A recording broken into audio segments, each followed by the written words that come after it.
Hello दोस्तों, hope you guys are doing well. तो चलिए नेचुरल लैंग्वेज प्रोसेसिंग के आज के वीडियो में हम बात करने वाले हैं पार्ट्स ऑफ स्पीच टैगिंग क्यों इम्पोर्टेंट है, why parts of speech tagging is required के बारे में।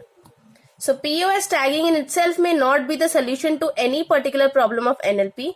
मतलब ऑब्वियसली इट इज पॉसिबल कि पीओएस टैगिंग जो है वो आपका सोल्यूशन ना हो किसी भी प्रॉब्लम का, एनएलपी के प्रॉब्लम का, लेकिन something that is done it is something that is done as a prerequisite to simplify a lot of different problems. लेकिन parts of speech tagging acts as a prerequisite, मतलब ये कुछ ऐसी चीजें हैं जो NLP प्रॉब्लम को सॉल्व करने के लिए सबसे पहले रिक्वायर्ड होती है। So it act as a prerequisites को कंप्लीट करना तो बहुत जरूरी है, आप सबको पता है। Now we'll talk about certain applications where POS tagging is very important.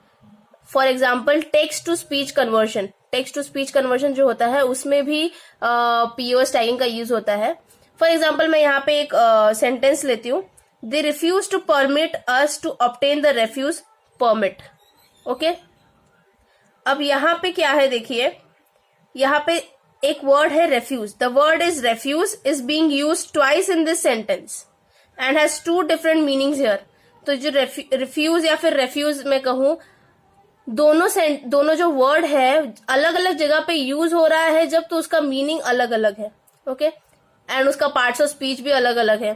तो यहाँ पे ताकि जब टेक्स्ट टू स्पीच कन्वर्जन हो और जब मशीन ये चीजें, ये text as it is text बोले, तो वो रेफ्यूज को रिफ्यूज ना बोले और रिफ्यूज को रेफ्यूज ना बोले, या फिर दोनों को रिफ्यूज ही ना बोले। इस चीज का ध्यान रखना बहुत जरूरी है, इसीलिए parts of speech tagging important है। जब आप इसको प्रॉपर बताएंगे कि एक वर्ब पार्ट है, एक नाउन पार्ट है, तो मशीन को क्लियरली समझ में आएगा और उसके अकॉर्डिंग ही वो उसको प्रोनाउंस करेगा। फॉर एग्जाम्पल यहाँ पे देखिए, यहाँ पे रिफ्यूज है, यहाँ पे रिफ्यूज जो है फर्स्ट वाला, आप रिफ्यूज की बात कर रहे हैं हम यहाँ पे।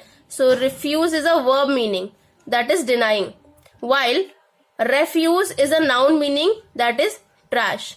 तो जब आप पार्ट्स ऑफ स्पीच टैग दे देते हैं उसको, आपके वर्ड्स को, जैसे ये पहले वाले वर्ड को आपने वर्ब पार्ट दे दिया एंड देन सेकंड वाले वर्ब को आपने प्रॉपर टैगिंग करके नाउन पार्ट दे दिया, तो मशीन को समझ में आएगा कि how it has to pronounce that particular word. अगर इसको ये वाले वर्ब पार्ट को प्रोनाउंस करना है तो it will pronounce like refuse, and when it has to pronounce the noun part तो it will pronounce as refuse. So ऐसे आपको डिफरेंस समझ में आएगा और मशीन को भी डिफरेंस समझ में आएगा। So that's why POS tag is very important. POS tags generated for this sentence by the NLTK package. देखिए अब पीओएस टैग्स कैसे जनरेट होते हैं। When the sentence goes through the NLTK package, तो उस सेंटेंस के हर एक वर्ड के लिए पीओएस टैग जनरेट होता है ताकि टेक्स्ट टू स्पीच कन्वर्जन में इजी हो। अब यहाँ पे वर्ड जो है वो टोकनाइज हुआ, टेक्स्ट एनएलटीके पैकेज के अंदर गया, एंड टोकनाइज के बाद जो आपका आउटपुट आया है for the text, for the entire text, ये देखिए टेक्स्ट में आपका पूरा का पूरा टोकनाइज्ड वर्ड गया है, अभी टोकनाइज सेंटेंस गया है। तो यहाँ पे दे जो है आपका, इसको मिला है प्रोनाउन पार्ट, देन रिफ्यूज जो है उसको वर्ब पार्ट मिला हुआ है, टू तो नॉर्मल टू ही है, देन परमिट को वर्ब पार्ट मिला हुआ है, एंड यहाँ पे अस को प्रोनाउन पार्ट मिला हुआ है, टू तो टू ही है, ऑब्टेन को वर्ब पार्ट, द को आपका आर्टिकल है वो, ओके, डिटर्मिनिस्टिक आर्टिकल या फिर डेफिनेट आर्टिकल जिसे हम कहते हैं। देन यहाँ पे refuse it is acting as a noun part, permit it is acting as a noun part. तो अब जब मशीन में ये जो एनएलटीके पैकेज के थ्रू जब टोकनाइजेशन अकर होगा और टैग्स अलोकेट होंगे हर एक वर्ड को, तो मशीन अपने आप समझ जाएगा कि यहाँ पे देखिए इस वाले रिफ्यूज को अलग पीओएस टैग मिला है और इस वाले रिफ्यूज को अलग पीओएस टैग मिला है। तो when it will recognize this कि अलग अलग टैग्स मिले हुए हैं दोनों को, यहाँ पे और यहाँ पे सेम वर्ड को, तो मशीन को समझ में आएगा कि ऑब्वियसली इसका प्रोनाउंसिएशन भी अलग होगा, बिकॉज यहाँ पे it is acting like a verb, यहाँ पे it is acting like a noun. तो since they have different POS tags, तो उनका प्रोनाउंसिएशन भी डिफरेंट ही होगा। So that's how machine recognises. POS tags for both refuse and refuse are different. Using these two different POS tags for our text to speech converter can come up with a different sound. And since different POS tags है, तो text to speech converter can come up with a different sound. And there's one more application for POS tagging. So let's see that application. The application is word sense disambiguation. तो word sense disambiguation क्या है समझते हैं. WSD or word sense disambiguation is identifying which sense of word, that is which meaning is used in a sentence when the word has multiple meanings. तो अगर एक ही word के या फिर एक ही सेंटेंस के अगर मल्टीपल मीनिंग्स हो तो कब उसका क्या मतलब है या फिर किस कंटेक्स्ट में यूज किया है, इसको समझने के लिए POS टैग्स का यूज होता है.